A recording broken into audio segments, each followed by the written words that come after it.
వెంకటేశ్వర గారికి, అదేవిధంగా ఈ మండలం యొక్క ఎంపీపీ రెడ్డప్ప గారు, జడ్పీటీసీ సభ్యులు బాగారెడ్డి గారు, అంటే మిసెస్ బాగారెడ్డి గారు, అదేవిధంగా మండల కన్వీనర్ బాగారెడ్డి గారు, అదేవిధంగా బాబురెడ్డి గారు,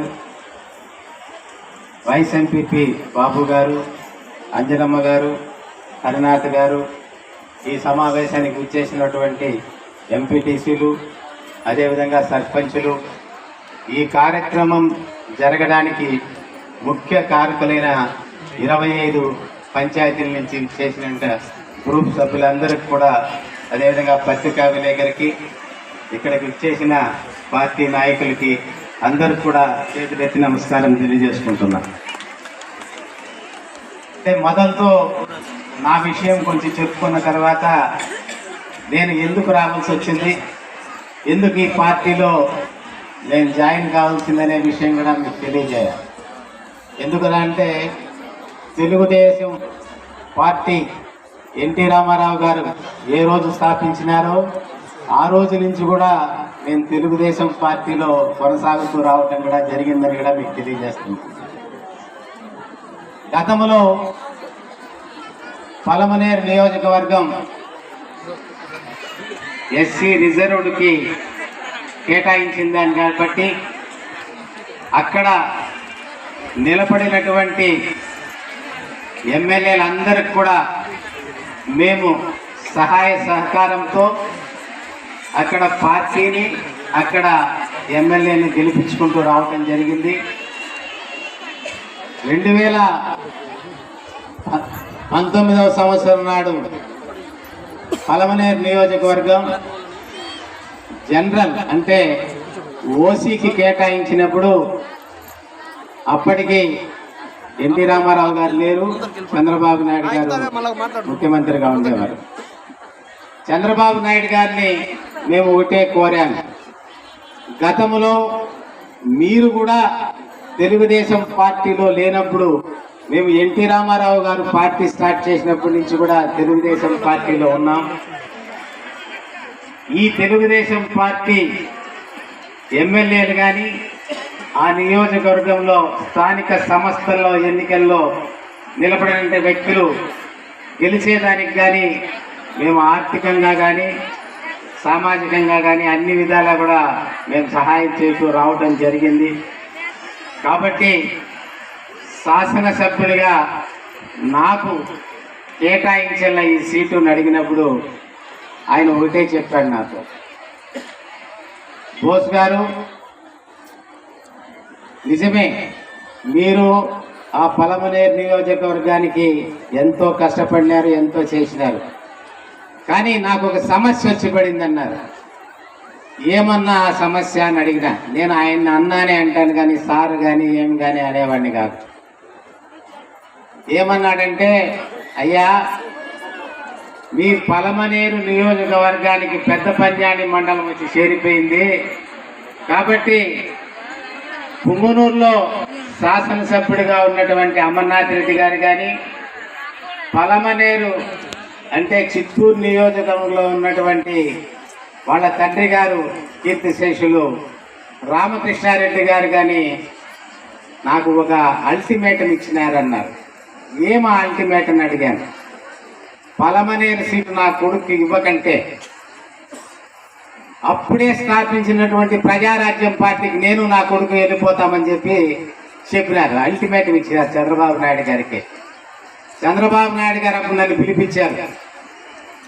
ఈ మాదిరి పరిస్థితి ఉంది, ఇప్పటికే తెలుగుదేశం ప్రభుత్వం 5 సంవత్సరాల అధికారంలో లేదు, తరువాత అధికారంలోకి తీసుకొని రావాలంటే మీ ఎట్లా వాళ్ళు మాకు సహకరించాలంటే ఆ రోజు ఆయన మాట విని మేము గమ్మని బయట వచ్చి అదే శాసనసభ్యుడికి టికెట్ ఇస్తే ఆ శాసనసభ్యుడి గెలుపు కోసం మేమెంతో కృషి చేసినాం.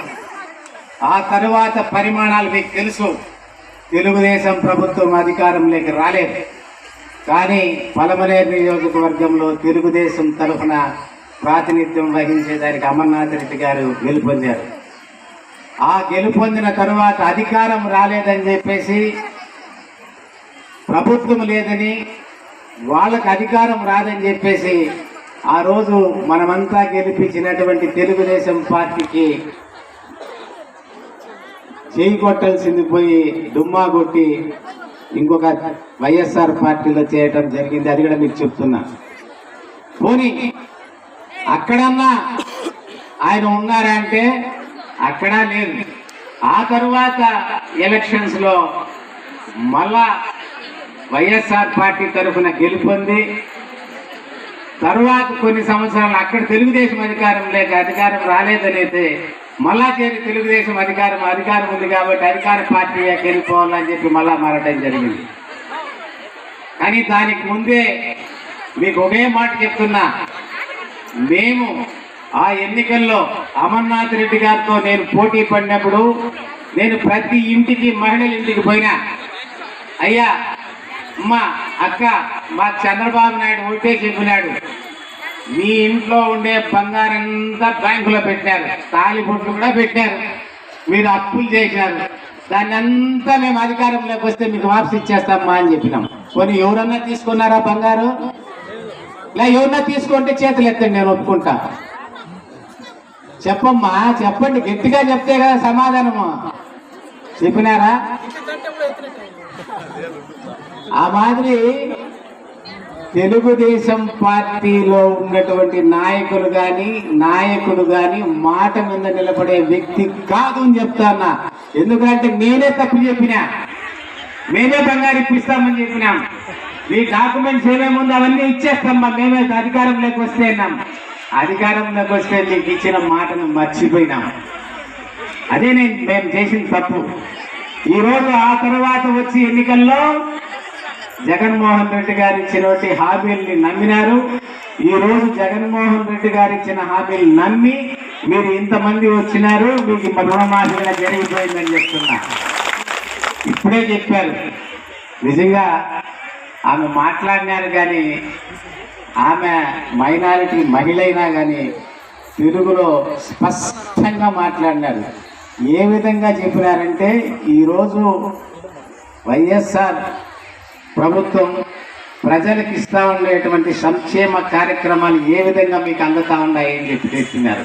కరెక్టే. ఎందుకంటే గతంలో ఉన్నదానికి ఇప్పటికీ మేము ఏం వ్యత్యాసం చెప్పగలుగుతా ఉన్నా. గతంలో మాకు జన్మభూమి కమిటీలోనే ఉండేది, మీకు అందరికీ బాగా తెలుసు అనుకుంటాను. ఎవరు ఇక్కడ ఇప్పుడు ఓటు వచ్చిన వాళ్ళు ఎవరు లేదు, ఎప్పటి నుంచో ఓటేసేవాళ్ళే మీరంతా కూడా ఇక్కడ ఉన్నారు. జన్మభూమి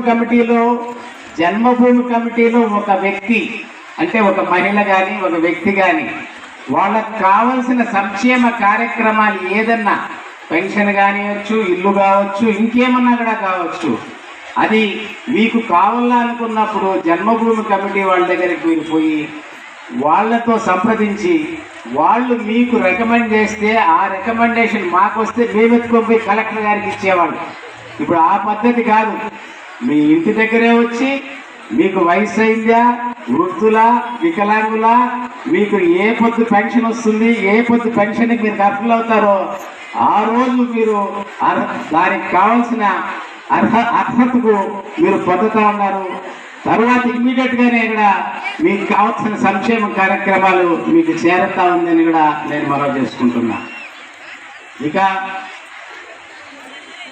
ఈ సంక్షేమ కార్యక్రమాలు నేను ఆ పార్టీలో తప్పు చెప్పి ఎన్ని దినాలు ఉండాల్సిన అవసరం నాకు లేకుండా పోయింది. కాబట్టి ఈరోజు జగన్మోహన్ రెడ్డి గారు బడుగు బలహీన వర్గాలకు అందజేస్తున్న సంక్షేమ కార్యక్రమాలు, వాళ్ళకు అందే విధాలు, ఆ పద్ధతులు చూసి నేను ఆ పార్టీలో కొనసాగలేననేసి నేను ఈరోజు ఆ పార్టీకి సభ్యత్వానికి కానీ అన్నిటికి కానీ రాజీనామా చేసి ఈరోజు వైఎస్ జగన్మోహన్ రెడ్డి గారి ఆధ్వర్యంలో ఈ నియోజకవర్గంలో ఆ పార్టీని బలోపేతం చేసి ఇక్కడ నిలబడుతున్నటువంటి ఎమ్మెల్యే గారు వెంకయ్య గౌడ్ గారిని అఖండ మెజారిటీతో మళ్ళా గెలిపించుకొని తరువాత కూడా మనకు రావాల్సిన సంక్షేమ కార్యక్రమాలన్నీ కూడా పార్టీ ద్వారా మనం పొందగలుగుతామని కూడా మీకు తెలియజేస్తూ, ఇక ఈరోజు ఇప్పుడే గతంలోనే చెప్పారు భక్తులు ఎంతమందికి మనము ఈ కార్యక్రమంలో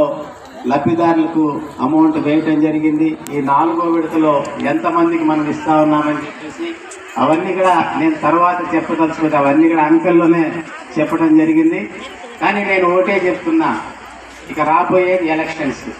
రాబోయే ఎలక్షన్స్లో మళ్ళీ మేము చెప్పినట్లే మీకు తప్పులు చెప్తారు. అంటే నేనేం తప్పులు చెప్పినానో తర్వాత తెలుగుదేశం నాయకులు కూడా అదే తప్పులు చెప్తారు. ఏమేంటి మేము అది ఇస్తాం ఇది ఇస్తాం, అధికారంలోకి వస్తే ఇస్తామని చెప్పింది. అధికారంలోకి వస్తే ఇచ్చే మనిషి చంద్రబాబు నాయుడు, అధికారంలో ఉండగానే ఇచ్చే మనిషి వైఎస్ జగన్మోహన్ రెడ్డి గారు అని చెప్తున్నాను మీకు. ఎందుకంటే వస్తే ఇచ్చేది మనకు కావాలన్నా, ఉండేవాళ్ళ దగ్గర మనం తీసుకోవాలా. కాబట్టి ఉండేవాళ్ళ దగ్గర మనం తీసుకోవాలా. దయచేసి ఎవరు వచ్చినా, ఎవరిని మీకు ఏ విధంగా మద్దతుగా పెట్టినా, ఏమి చేసినా కూడా మీరు తప్పకుండా కూడా రాబోయే ఎన్నికల్లో ఫ్యాన్ గుర్తుకు ఓటేసి అఖండ మెజారిటీతో మన ఎమ్మెల్యే గారిని గెలిపించుకోవాలా, మన సంక్షేమ కార్యక్రమాలు మనం పొందాలా అని చెప్పి తెలియజేస్తూ, దేనికి లొంగద్దండి, మీరు ఏ ప్రబోలానికి లొంగద్దండి, తప్పు మాటకు లొంగద్దండి. ఎందుకంటే నేను తప్పు చెప్పి చెడిపోయినా, తప్పు చెప్పే మాటలు మీరిందంటే మీరు కూడా చెడిపోతారని చెప్పి మళ్ళీ తెలియజేస్తూ, ఓట్లన్నీ కూడా ఫ్యాన్ గుర్తుకు ఓటేసి అఖండ మెజారిటీతో మన శాసనసభ్యుల్ని గెలిపించుకోవాలని చెప్పేసి నాకు ఈ అవకాశం ఇచ్చినటువంటి పెద్ద పంజాని మండలం నుంచి విచ్చేసినటువంటి ప్రతి ఒక్కరికి కూడా పేరు పేరున చేతులెత్తి మరోసారి నమస్కారం తెలుపుకుంటున్నాను. చాలా థ్యాంక్స్ అన్న. మీరంతా కూడా ఎవరు కూడా భయపడనక్కర్లేదు. మీకంతా కూడా ఈ వేదిక పైన ఉన్న పెద్దలు, వైఎస్ఆర్సీపీ కుటుంబ సభ్యులంతా కూడా మీకు అండగా ఉంటారు. ఇప్పుడు ఎంతో ఆతృతగా ఎదురు చూసిన నిరంతరం చేస్తూ ఉన్నాడు. ఇలాంటి శాసనసభ్యుని మళ్ళా 50-60 రోజులు ఎన్నికలు రాబోతున్నాయి. ఆయన పలమనేరు నుంచి శాసనసభ్యునికి వెళ్ళి మహిళా సోదరులంతా కూడా కంకణం కట్టుకోవాలని ఈ సభా వేదిక నుంచి వినిపించుకుంటూ ఇప్పుడు గౌరవ శాసనసభ్యుడు శ్రీ వెంకయ్యగౌడ్ గారు ప్రసంగిస్తారు. కొద్దిగా వెనక్కి పోయిందా జగన్న, మీరు ఇట్లా వచ్చేయండి కా, కొంచెం ఇట్లా వచ్చేయండి వాళ్ళకి అర్థం.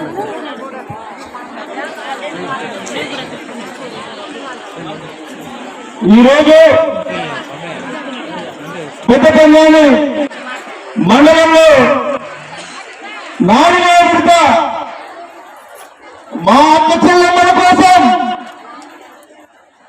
మన అందరి ప్రియతమ నాయకుడు వైఎస్ జగన్మోహన్ రెడ్డి గారు ప్రవేశపెట్టినటువంటి ఆసరా కార్యక్రమానికి విచ్చేసినటువంటి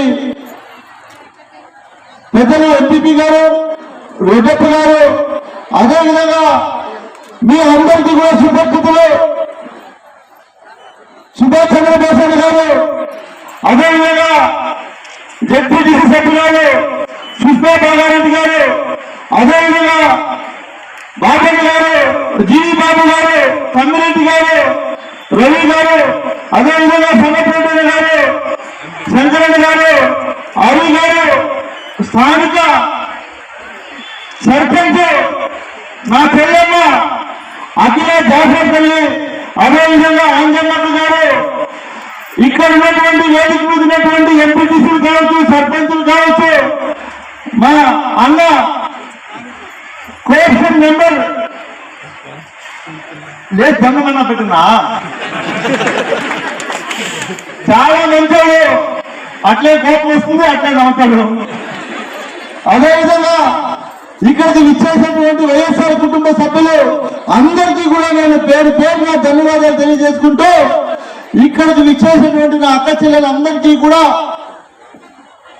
ఈ కార్యక్రమాన్ని ఇంత విజయవంతం చేసినటువంటి ఏపీఎం గారు, అదేవిధంగా 5 మంది సీసీలు, 48 మంది సంఘమిత్రులు అందరికీ కూడా నేను శ్రేష్ఠంగా నమస్కరించుకుంటున్నా. ఈ రోజు మీరందరూ కూడా ఈ కార్యక్రమంలో అక్కడ పాలు పంచుకుంటున్నారు. మీకందరికీ కూడా ఒక్కటే ఒక సందేశం ఇస్తాను. ప్రతి సంవత్సరం జగనన్న ఏదైతే ఆనాడు 2019లో ఎన్నికల ముందు ఇలాంటి చిరునవ్వు ఈ అక్క చెల్లెమ్మ ముఖాల్లో లేదని మీరందరూ కూడా డోక్రా గ్రూపుల్లో అప్పుల్లో ఉన్నారనే ఆనాటి ముఖ్యమంత్రి చంద్రబాబు నాయుడు మిమ్మల్ని అందరినీ కూడా నట్టేట ముంచాడనే మీరు పడినటువంటి ఆవేదనలో మీరు పడుతున్నటువంటి బాధను మీరెవరు చెప్పుకోకపోయినా మీరెవరు అడుక్కపోయినా గౌరవ ముఖ్యమంత్రి జగన్మోహన్ రెడ్డి గారు ఆనాడు ఏదైతే నవరత్నాల్లో ఒక భాగం వైఎస్ఆర్ ఆసరా ప్రతి సంవత్సరం మీకు ఆసరా ద్వారా మీకున్నటువంటి అప్పుని పూర్తిగా 4 విడతల్లో నేను చెల్లిస్తాను అక్క చెల్లెల్లారా అని మాటిచ్చాడా లేదా అని అడుగుతా ఉన్నాను అక్క ఈరోజు. ఆ ఇచ్చినటువంటి మాటలు ఈ రోజు నిలబెట్టుకున్నాడా లేదా తల్లి నేను అడుగుతా ఉన్నా. ఈ రోజు జగన్మోహన్ రెడ్డి గారు ఏదైతే మాట చెప్పాడో ఆ మాట నిలబెట్టుకున్నాడా లేదా అని మిమ్మల్ని అడుగుతా ఉన్నా. ఇచ్చినటువంటి మాట కోసం అక్క చెల్లెమ్మల కోసం ఏదైతే 4 విడతల్లో మీకున్నటువంటి 44 కోట్ల రూపాయలు ఈ పంచాయతీ మండలంలో మహిళా డ్వాక్రా సంఘాల్లో ఉన్నటువంటి అప్పును 44 కోట్ల రూపాయల్లో 4 విడతల్లో తీర్చినటువంటి ఘనత ఈ జగన్మోహన్ రెడ్డి గారికి గుర్తుపెట్టుకోవడం తల్లి నేను తెలియజేస్తా ఉన్నా. గత ప్రభుత్వంలో మీరు చూశారు, ప్రతి అక్క చెల్లెమ్మ గుర్తుపెట్టుకోవాలి. గత ప్రభుత్వాలు ఉన్నప్పుడు, గతంలో చంద్రబాబు నాయుడు అధికారంలో ఉన్నప్పుడు ఈ డ్వాక్రా సంఘాల్లో ఉన్నటువంటి మహిళల పరిస్థితి ఏమి మీకు మళ్ళీ చెప్తున్నా. ఆనాడు 2014 ఎన్నికల్లో చంద్రబాబు నాయుడు గారు మిమ్మల్ని అందరినీ కూడా మోసం చేయడానికి, పెద్దలు ఇప్పుడే చెప్పారు సుభాష్ చంద్రబోస్ గారు, మిమ్మల్ని అందరినీ కూడా మోసం చేయడానికి ఆ రోజు ఎవరైతే మహిళలు ఉన్నారో మీ అప్పు ఏదైతే ఉందో డ్వాక్రా రుణమాఫీ చేస్తానని చంద్రబాబు నాయుడు చెప్పాడా లేదా తల్లి నేను అడుగుతా ఉన్నా. చంద్రబాబు నాయుడు 2014 ఎన్నికల ముందర మీరు టీవీ ఆన్ చేస్తే మీరెవరు కూడా డ్వాక్రా రుణాలు కట్టొద్దండి, బాబు వస్తున్నాడు మీ అప్పు తీరుస్తున్నాడు అని చెప్పాడు. ఎంతమంది డ్వాక్రా సంఘాల్లో రుణమాఫీ జరిగింది తల్లి అడుగుతా ఉన్నా. ఈరోజు ఏ ఒక్కరికైనా డ్వాక్రా రుణమాఫీ జరిగిందని అడుగుతా ఉన్నా. ఒక్కరికి కూడా జరగలేదు, ఒక్కరికంటే ఒక్కరికి కూడా జరగలేదు. కనీసం వాళ్ళ కార్యకర్తలు కుటుంబాలకు కూడా జరగలేదు, గుర్తుపెట్టుకోండి. అదేవిధంగా మీరు రైతులు కూడా టీవీ ఆన్ చేస్తే రైతు రుణమాఫీ చేస్తారని చెప్పారు. ఇవన్నీ కూడా 2014 ఎన్నికల ముందర 1 నెల 1.5 నెల ముందు జరిగినటువంటి సంఘటనలు గుర్తు చేస్తాను మీకు. రైతులు చూసి రైతులారా మీకంతా కూడా రైతు రుణమాఫీ చేస్తా, మీ పాస్బుక్లు అంతా తెచ్చి మీ ఇంటికి ఇస్తానని చెప్పారు. నేను అడుగుతా ఉన్నా రైతులే, మనం అందరూ కూడా రైతులే, ఎంతమంది పాస్బుక్లు ఇంటికి తెచ్చిచ్చారు చంద్రబాబు నాయుడు అడుగుతానంటే ఏ ఒక్కరికైనా పాస్బుక్ ఇంటికి వచ్చిందా? ఇంకా ఘోరం, ఇంకా ఘోరాతి ఘోరం ఏమి అంటే ఇలా చూసి అవ్వా ఏమి మెడలో పసుపు తాడేసుకోవాలి నీ చేయలేమే ఉంది అడిగాడు. స్వామి నాకు కష్టం వచ్చి నేను బ్యాంకులో కుదురు పెట్టేశానని చెప్పింది ఆమె. ఆ అడ్వర్టైజ్మెంట్ చూడాలా భలే పెడతాడు. ఆమె నాయన కష్టాల్లో నేను బ్యాంకులో కుదురు పెట్టేశానని చెప్పింది. అవునా నువ్వు భయపడద్దు, నేను వస్తున్నా, నువ్వు కుదురు పెట్టిన బంగారం నీ బీరువాలో పెడతానని చెప్పారు చంద్రబాబు నాయుడు. ఎంతమంది బీరువాలో బంగారం పెట్టారమ్మా అని అడుగుతా ఉన్నా తల్లి. ఇవన్నీ ఎందుకు గుర్తు చేస్తా ఉన్నానంటే మళ్ళీ ఎన్నికలు రాబోతున్నాయి, అతి తొందరలో ఎన్నికలు రాబోతున్నాయి. మీరందరూ కూడా గమనించాల్సింది ఒక్కటే, ఆనాడు చంద్రబాబు నాయుడు మహిళలను మోసం చేసినటువంటి ద్రోహి మీకందరికీ కూడా పసుపు కుంకుమ ఇస్తానన్నాడు. కనీసం పసుపు కుంకుమ ఎన్నికల సమయంలో కూడా డబ్బులు ఎగరగొట్టాడు ఇవ్వకుండా. ఈనాడు జగన్మోహన్ రెడ్డి గారు ఎన్నికలు ఉన్నా లేకపోయినా మీకు ఇచ్చినటువంటి మాట కోసం అక్క చెల్లెమ్మలకు మాట ఇచ్చాం, ఆ మాటని నిలబెట్టుకున్నామని ఈ రోజు మేము అందరం కూడా ఎమ్మెల్యేలు అందరూ కూడా కాళ్ళ రగలేసుకొని మీ ఇంటికి వచ్చే దమ్మును ధైర్యాన్ని ఇచ్చినటువంటి ఘనత జగన్మోహన్ రెడ్డి గారి తల్లి. ఇవన్నీ చేయకుండా మీ ముందుకు వచ్చింటే మీరేం చేసేవాళ్ళు? చాలా పోప నువ్వు కూడా ఆయప్పని చెప్పిండేవాళ్ళు. నిజమా కాదా? ఇంత సంతోషంగా మీరు ఉండేవాళ్ళు కాదు. నిజమా కాదా అక్క? మీరందరూ కూడా గుర్తుపెట్టుకోండి. మళ్ళీ మళ్ళీ చెప్తా ఉన్నా, మనం అధికారంలోకి వచ్చిన తర్వాత మన ప్రియతమ ముఖ్యమంత్రి జగన్మోహన్ రెడ్డి గారు ప్రమాణ స్వీకారం చేసిన తర్వాత అంతకు ముందున్నటువంటి చంద్రబాబు నాయుడు గారి పరిపాలన, మనం అధికారంలోకి వచ్చిన తర్వాత జరిగినటువంటి పరిపాలన, నేను మీకు అందరికీ చెప్పేది ఒకటే ఒకటి తల్లి, మీ ఊర్లో, మీ ఇంట్లో, మీ పరిసర ప్రాంతాల్లో మంచి జరిగిందా లేదా అని అడుగుతా ఉన్నా తల్లి. మీకు మంచి జరిగింటేనే మాకు ఓటేయండి అడుగుతాను తల్లి. ఆ దమ్ము తెలుగుదేశం వాళ్ళకు ఉందా అడుగుతా ఉన్నా నేను. మీరు చేసింది ఏంటి? 2014 నుంచి 2019 వరకు మీరు చేసింది ఏంటి అని నిలదీయాలి. గట్టిగా గుర్తుపెట్టుకోండి. తెలుగుదేశం వాళ్ళు ఊర్లోకి వస్తే ఈసారి ఎలాగైనా సరే అబద్ధాలు చెప్పి నీకు కమ్మలు ఇస్తా, నీకు జుంకీలు ఇస్తా, నీకు మాటీలు ఇస్తా అని చెప్తారు తల్లి. గుర్తుపెట్టుకోండి. ఎన్నికల కోసం మిమ్మల్ని అందరినీ మోసం చేసేదానికి ఈసారి డూప్లికేట్ కమ్మలు, డూప్లికేట్ ముక్కుపులు రెడీ అవుతాడు. ఎలక్షన్ మీ ఇంటికి వస్తాయి, భయపడద్దండి. అవి ఏం ఒరిజినల్ కాదు, డూప్లికేట్. అవి కూడా వాళ్ళు చెప్పేది అబద్ధాలే, ఇచ్చేది డూప్లికేట్ వస్తువులే. మనం ఇచ్చే మాట సచ్చిన మాట తప్పం. ఏదైతే మాట చెప్తారో జగన్మోహన్ రెడ్డి గారు, ఆ మాట మీద ఉన్నటువంటి గొప్ప మహా యోధుడు జగన్మోహన్ రెడ్డి గారు. గుర్తుపెట్టుకోండి. ఎందుకు ఇవన్నీ మీకు చెప్పాల్సి వస్తుందంటే, ఈ రోజు ఇక్కడ ఉన్నటువంటి వారు అందరూ కూడా మళ్ళీ మళ్ళీ చెప్తా ఉన్నా తల్లి, ఈ మీటింగ్ వచ్చిన వాళ్ళు కావచ్చు, రాకుండా ఉన్నటువంటి ఈ పంజాబీ మనలో ఉన్న మహిళలందరికీ కూడా ఒకటే తెలియజేస్తున్నా, 2019 ఎన్నికల్లో నాకు ఓటు వేయకపోయినా ఆసరా వచ్చిందా లేదా అడుగుతా ఉన్నాను మిమ్మల్ని. ఆనాడు నాకు ఓటు వేయకపోయినా మీకు ఆసరా జగన్ ఇచ్చారా లేదా తెలియ అడుగుతా ఉన్నా నేను. నువ్వు మా పార్టీకి ఓటు వేయలేదు, మాకు ఓటు వేయలేదని నీకు ఆసరా ఏమైనా ఇవ్వకుండా చేశారా జగనన్న తల్లి?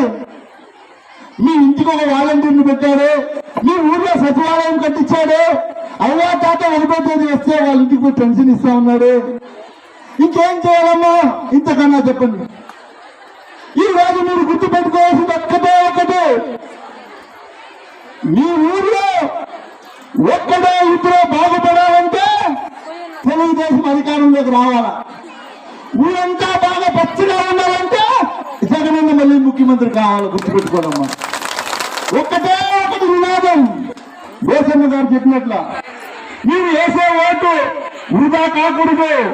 మీరు వేసే ఓటు ఈ వెంకటయ్య గారు పార్టీలు మారేవారు కాదు కాదు కాదు. గుర్తుపెట్టుకోండి. నా ప్రాణం ఉన్నంత వరకు జగనన్నతోనే ఉంటాం, ప్రజలతో నేను నడుస్తాం. ప్రజల కష్టాలైనా, సుఖాలైనా, నష్టమైనా, బాధైనా ప్రజలు మమ్మల్ని తిట్టినా తిట్టించుకుంటాం. వాళ్ళకు మంచి చేయడానికే మేము ముందుకెళ్తాం. గుర్తు పెట్టుకోండి తల్లి. ఎందుకంటే ఈ మాట చెప్తున్నా, ఈ మాట మీకెందుకు చెప్తున్నానంటే 2014లో జరిగినటువంటి సంఘటన గుర్తుపెట్టుకోండి. ఆనాడు ఎన్నికల్లో గెలిచి మళ్ళీ పార్టీ మారి, మళ్ళీ గెలిచి మళ్ళీ పార్టీ మారి ఈసారి ఓటేస్తే మళ్ళీ ఆ పార్టీకి పోతారో వాళ్ళకే తెలియని పరిస్థితిలో వాళ్ళు ఉన్నారు తల్లి. మన బాగోగులు చూసుకునే జగనన్నను మనం కాపాడుకుందాం తల్లి. గుర్తుపెట్టుకోండి. కాబట్టి మీ అందరికీ ఒకటే తెలియజేస్తున్నా, మా అక్క చెల్లెలు అందరూ కూడా వచ్చారు. మీకు అందరికీ కూడా ఒక విషయం చెప్పాలా. మొన్న ఇంటింటికి తెలుగుదేశం అనే కార్యక్రమంలో మా సొంత ఊరికి చోటు కనుమని వచ్చారు. ఎంత తమాషాగా ఉందంటే, మా ఊర్లోకి వచ్చి ఇవి మేమే చేశాం, అవి మేమే చేశాం, అన్ని వాళ్ళే చేశామని చెప్పినారు. నేను ఈ పంచాయతీ మండలంలో ఉన్నటువంటి అక్క చెల్లెలందరికీ చెప్తా ఉన్నా, నేను ఎమ్మెల్యే అయిన తర్వాత మా ఊరిని ఏం చేశానో మీరు వచ్చి చూడండి. ఆయన 40 సంవత్సరాలు ఇండస్ట్రీ అంటారు, ఆ ఊరికి పోదాం రాండి ఒకసారి, కోడి రేట్లుగా చూద్దాం. కనీసం రేట్లు కూడా వేసుకోలేని పరిస్థితి నీది. నువ్వు నా గురించి మాట్లాడతావు. ఊరికి పోదాం రాండి, కేరళకి పోదాం, ఆ ఊర్లో పరిస్థితి చూద్దాం. ఎంతమందికి ఇండ్లు కట్టించినారు, ఎన్ని రోడ్లు వేసినారు. మా ఊరికి పోదాం రండి, నేను ఎమ్మెల్యే అయినాక ఎన్ని ఇళ్ళు కట్టించినాను. నువ్వు 40 సంవత్సరాలు నువ్వు నీ ఊర్లో ఎన్ని ఇళ్ళు కట్టించకూడదు. నేను ఒక్క 5 సంవత్సరాల్లో నా పంచాయతీలో 300 ఇళ్ళు కట్టించినానే. నువ్వు 40 సంవత్సరాలుగా ఉన్నావు. 40 సంవత్సరాలంటే దాదాపు 4 3 12 ఇళ్ళు కట్టించిన కట్టించావా? పొలం రాండి వాళ్ళ ఊరికి, మండలం అంతా కూడా అవుతుంది. వాళ్ళ ఊరికే పదం కేవలం వాళ్ళ స్వలాభాల కోసం, వాళ్ళ వ్యక్తిగత లాభాల కోసమే రాజకీయాల్లో ఉన్నారు, రాజకీయం చేస్తున్నారు. ఎందుకు ఈ మాట చెప్తున్నారంటే 14లో కావచ్చు ఆయనకి శాసనసభ్యుడు అయ్యాడు. ఎంతమంది ఇంటి దగ్గరకు వచ్చి అమ్మా నేను ఎమ్మెల్యే వచ్చాను తల్లి, మీకేమైనా కష్టం ఉంటే నాకు చెప్పండి, నేను ఎవరింటికి వచ్చారని అడుగుతా ఉన్నా. వచ్చారా అక్క ఎప్పుడైనా వాళ్ళు? నేను శాసనసభ్యుడు అయిన తర్వాత మా సైన్యాన్ని తీసుకొని గడప గడపకు వచ్చాను తల్లి. 2 సార్లు గుర్తుపెట్టుకోండి. ప్రతి గడపకు వచ్చానా లేదా? వచ్చి మా వల్ల అయ్యే పనులన్నీ కూడా చేసి పెట్టాము. ప్రతి మనిషిని అక్క చెల్లి తాత అవ్వ అందరినీ మాట్లాడించుకొని వచ్చాను. ఇంకేం చేయాలి మేము? నేరుగా జగనన్న మీ అకౌంట్లో డబ్బులు వేస్తున్నాడు, అమ్మఒడిని మీకే వేస్తున్నాడు, ఆశ్రయాన్ని మీకే వేస్తున్నాడు, 0 వడ్డీ మీకే వేస్తా ఉన్నాడు. ఈ రోజు ఇల్లు కట్టాలంటే కూడా మహిళలకే ఇస్తాడు, మహిళల పేరు మీద. ఇదంతా ఎందుకు చేస్తున్నాడంటే మహిళలు బాగుంటే ఆ ఇల్లు బాగుంటుంది, ఆ ఇల్లు బాగుంటే ఊరు బాగుంటుంది, ఊరు బాగుంటే రాష్ట్రం బాగుంటుంది అని ఆలోచించేటువంటి గొప్ప మనసు ఉన్నటువంటి జగన్మోహన్ రెడ్డి గారిని మీకు అందరికీ కూడా ఒకటే తెలియజేస్తున్నానక్క. ఈ 4 సంవత్సరాల్లో అక్క తెలుసా మీకు ఎవరికైనా? తెలిస్తే తెలుసని చెప్పండి, లేకుంటే తెలియదని నాకు ఆనందం చేస్తాం. తెలుసా తెలియదా తల్లి? మీరందరూ కూడా గుర్తుపెట్టుకోవాలి, 2019 నాటికి మీ అప్పు 44 కోట్లు ఉండింది తల్లి. 4 సంవత్సరాల్లో సంవత్సరానికి అంతంత మీ అకౌంట్లకు వేసి మీ అప్పు భారాన్ని తగ్గించినటువంటి వాడు జగన్మోహన్ రెడ్డి గారు తల్లి. అదేవిధంగా ఈ రోజు గ్రూపుల్లో ఉన్నారు. గత ప్రభుత్వాల్లో ఒక్క గ్రూపుకు డబ్బులు ఎంత వస్తాయక్క? లోను సచ్చి పడి ముక్కి మూలిగితే 5 లక్షలు అంటే సచ్చాడికి, అంతేనా కదా? గత ప్రభుత్వంలో ఇదే చంద్రబాబు నాయుడు అప్పుడు ముఖ్యమంత్రిగా ఉన్నప్పుడు ఒక్క గ్రూపుకి 5 లక్షలు ఇస్తే సచ్చాడికి, నిజమా కాదా? ఈ రోజు జగన్మోహన్ రెడ్డి గారు అందిస్తున్నారు గ్రూప్కి 20 లక్షల వరకు ఇస్తున్నారు ఒక గ్రూప్కి. అదేవిధంగా ఈ పంచాయతీ మండలంలో మొదటి సంవత్సరం ఎంత తీసుకున్నారో తెలుసాక? గ్రూపుల్లోనూ 30 కోట్లు తీసుకున్నారక్క. ఏం చేశారు డబ్బులంతా మీరు? మొదటి సంవత్సరం 30 కోట్లు, 2వ సంవత్సరం 30 కోట్లు, 3వ సంవత్సరం 30 కోట్లు, 4వ సంవత్సరం 30 కోట్లు, 120 కోట్లు నేరుగా మీ అకౌంట్లోకి వచ్చింది తల్లి. చంద్రబాబు నాయుడు జీవితకాలం మీకు ఇచ్చిందంతా ఎంత అంటే 20 కోట్లు. జగనన్నకు వచ్చిన తర్వాత 120 కోట్లు. అంటే ఆలోచించండి మీరు.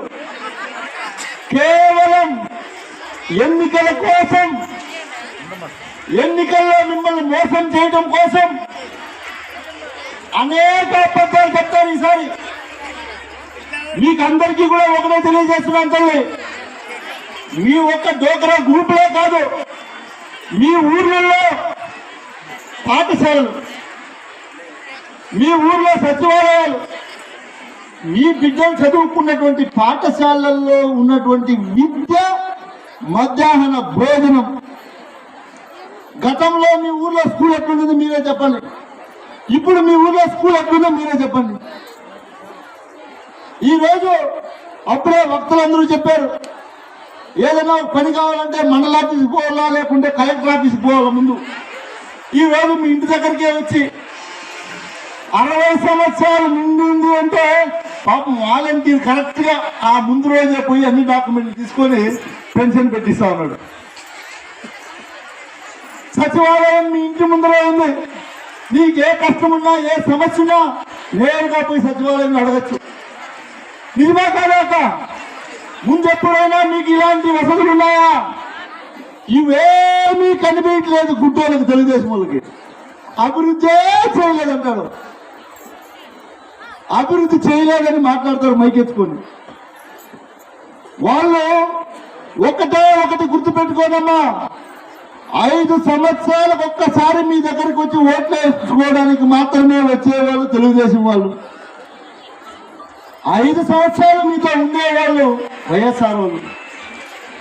ఎందుకు ఈ మాట చెప్తున్నానంటే, ఈ గడిచిన 5 సంవత్సరాల్లో ప్రతి దానికి మేము వచ్చాం. కనీసం కరోనా 2 సంవత్సరాలు ఉంటే ఆ కరోనా సమయంలో కూడా తిరిగినాం మేము. ఎవరు ఏ హాస్పిటల్కి పోవాలన్నా, ఎవరిని ఎక్కడ చేర్చాలన్నా మేము మాట్లాడి చేశాం. అప్పుడంతా ఈ తెలుగుదేశం వాళ్ళు ఆడిపోయినారు. చంద్రబాబు నాయుడు హైదరాబాద్ చేరిపోయినాడు, ఈయనేమో బెంగళూరు చేరిపోయినాడు. ఈ రోజు మైక్ దొరికింది కదా, ఎలక్షన్లు వస్తా ఉన్నాయి, నేను ఏం చెప్తే అదంతా నమ్మేస్తారు జనాలని చెప్పి నోటికి వచ్చినటువంటి అబద్ధాలన్నీ మాట్లాడుతా ఉన్నాడు. ఆ భగవంతుడు అనేవాడు ఉంటాడు. ఆ భగవంతుడి దగ్గర ఎవరు కూడా శిక్ష తప్పించుకోలేము. వెంకటయ్య గౌడ్ తప్పు చేస్తే ఆ భగవంతుడి దగ్గర శిక్ష తప్పదు. అదేవిధంగా అమర్నాథ్ రెడ్డి అబద్ధాలు చెప్పినా శిక్ష తప్పదు. నిజమే కాదాక? ఈ రోజు ఎన్నికల కోసం అబద్ధాలు ఎంతసేపు మాట్లాడతావు, మళ్ళీ ఎన్నికలు అయిపోతే చలో కాక బెంగళూరుకి వెళ్ళిపోతాడు. ఇదే మాట 2019లో నన్ను అన్నారు, గుర్తుందో లేదాక మీకు?